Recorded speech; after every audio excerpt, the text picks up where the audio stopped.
What's up? I'm Nevaeh and you're watching Nevaeh's channel.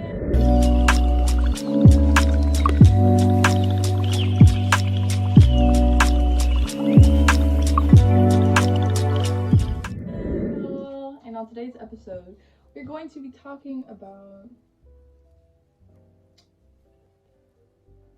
being the drama. Yeah. Am I the drama? Identifying toxic behaviors within yourself. This one's gonna bug a lot of people, which means you relate, which is, yeah. I've noticed that if you get irritated with some of the topics that I'm discussing, I might be talking about you. And it's not me attacking you, it's that version of you feeling attacked because it's seen rather than ignored. So buckle in.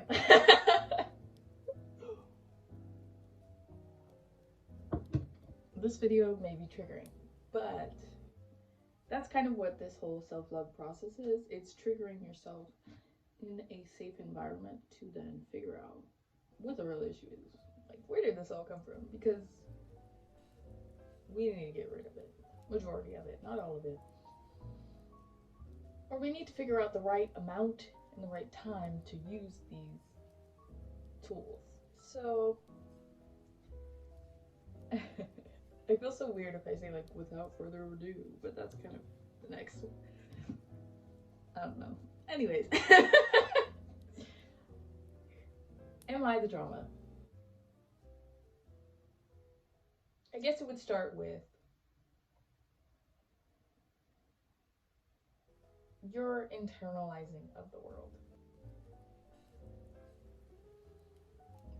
I'm taking deep breaths because I know this is going to trigger a lot of people. Because it definitely did trigger me when I was going through it. So, and obviously, I use all these tools. I don't know if I've said that in these videos. All of this came from me. I had to learn this for myself, so trust me, I still use all of it to this day.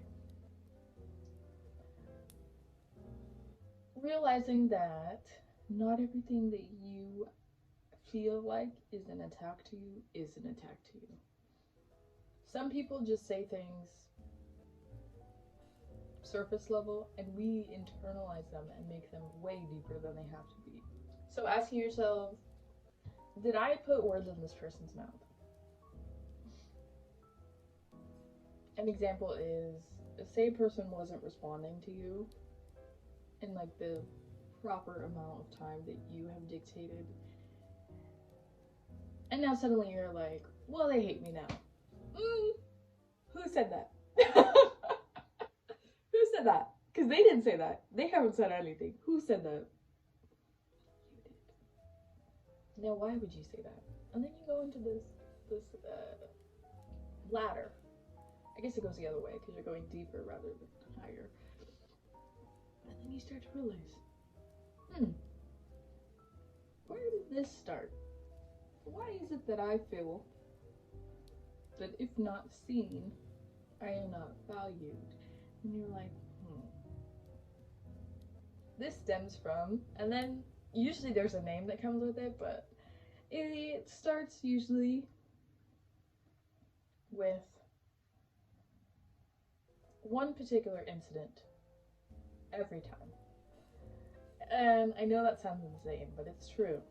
And then you start to realize that you have just processed the idea in your head that has repeated over time because of that one incident. And then you realize, that wasn't even true for most of them. Sometimes it was true in the sense that that person was treating you like that so that you would feel like that, but that doesn't make that feeling true about yourself. So that is a form of you being the drama. Yes, subconsciously, but it still is yourself. And I don't want you to take that moment to like go and blame that person or go to talk to that person about it. Just identify it in yourself and work on training your brain to think the opposite. I think I mentioned this in my last video. I'm not sure. It's in one of my videos where I talk about redirecting your mind. Same example. So instead of saying, oh, they hate me now, it could be, you can catch that thought and be like, no, actually, I think they're just busy. I think they have their own internal dialogue going on in their life, and their own issues, and their own perceptions and ideas of the world that they're working through over there. And it's okay. And you start to feel better.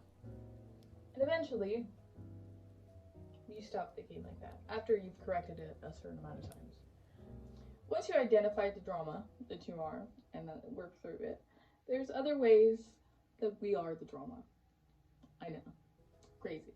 It's crazy how subconsciously we are the drama most of the time. Usually, I've learned on this whole self-love journey and spiritual journey, we kind of are the root problem. Not always. Sometimes, in some little way or large way, it's our fault. It's our fault. And I don't mean that in the sense of we're the worst people ever and this. Either we have allowed something to progress for too long in our lives, or we have seeked out the drama. That's going to be a different video. I did have the whole queue where you guys the whole poll where you guys answer the question of which video I should do next. And then the next video, I think, I don't know. I'm going to do all those as videos. I just want to see what order. It was this one, and then there was another one, and then I'm going to do the other two. Even though no one chose the other two, I'm still going to do them because they are important for other people. But like I was saying, another way that you are the drama, it can be overthinking. Like I mentioned earlier, I didn't mention the word, but that is a form of overthinking. Internalizing, but also, oh my goodness, this was the big one. Self-image. Yeah, it comes back to you. It bites you. It bites you in relationships. And I say that because we have a tendency to project our own thoughts onto other people. So, if someone's not doing what you want them to do, it doesn't mean that suddenly you're the worst person in the world. And somehow we jump that way. Usually it's people who have less of a balanced lifestyle, meaning spiritual, emotional, physical, and mental body, which is fine as long as you're working towards that. Well, it's fine either way, but we can work towards that is what I meant to say. So we have a tendency to jump from one conclusion to the next, which is exhausting, especially mentally. Which, if your mind is mentally going through something, your body will too. And I know that I mentioned that in a couple of videos, but again, I'm going to repeat myself because truth repeats itself. Anyways, not every moment is that deep. And that's also internalizing, but I mean that to say that not every time that someone ignores you does that mean they don't ever want to hear you talk again. And I know hearing it back, it can sound like drastic and insane, but that's the way that our mind processes things when we don't allow it to be seen and heard. Like we just, okay, alright, and then we move on, which is not okay. We have to go back and file through and, oh, actually, let me just correct this, because then we form these boundaries and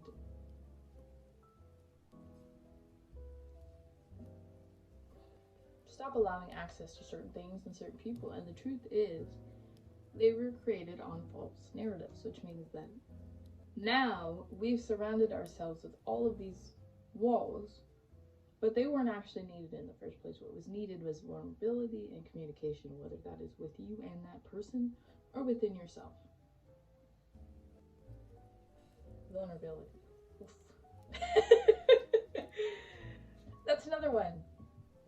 Am I the drama? not being vulnerable with people and then getting mad at them for not being vulnerable with you is a sense of being the drama. And I had to come to terms with that in my own life because I am not a very vulnerable person. I wasn't raised that way, and I was not treated that way either, in the sense of friendships and so on. So I kind of had to reteach myself that. And another way to identify self-toxicity is realizing that certain things are triggering you and you have to identify them and figure out if there is a real reason to be triggered by that thing, or if it was a situation that you've just attached to that either emotion, word, or experience. Like I said, vulnerability. It wasn't your vulnerability that hurt you, it was the lack of the other person's. It wasn't your love that hurt you, it was the lack of the other person. So stop blaming yourself or hindering your self-image because of one situation. Even if it was multiple situations, it wasn't exactly the fault of whatever vulnerability or love or whatever it was. It was the fault of the other people. Lack of that. And yes, people are only going to do what you allow in your life, so as long as it progresses, as long as you allowed it to, but still, it's not that version of you's fault. So, figuring it out, find out what it is, because how am I being toxic to myself? Let's really sit down and talk about it.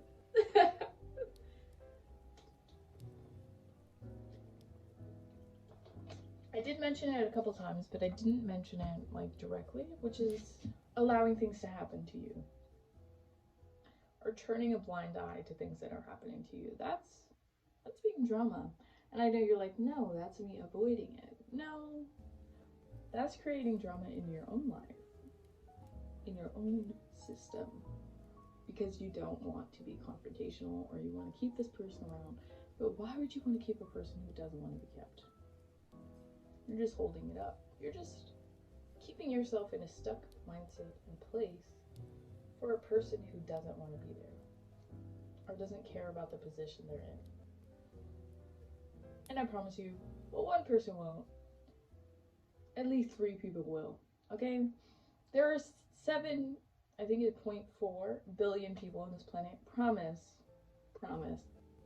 People will. I don't care if you have to travel. People will, okay?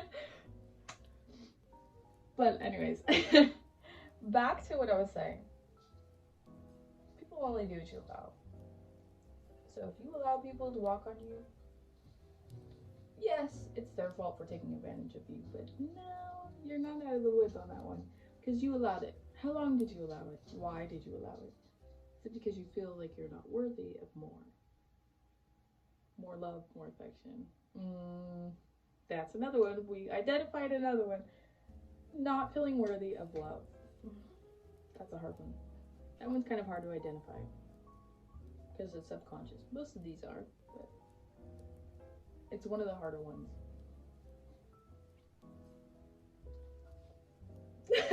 I'm trying to see which way I should tackle this, because if you put phrases, if you say things in certain manners, some people won't receive it well.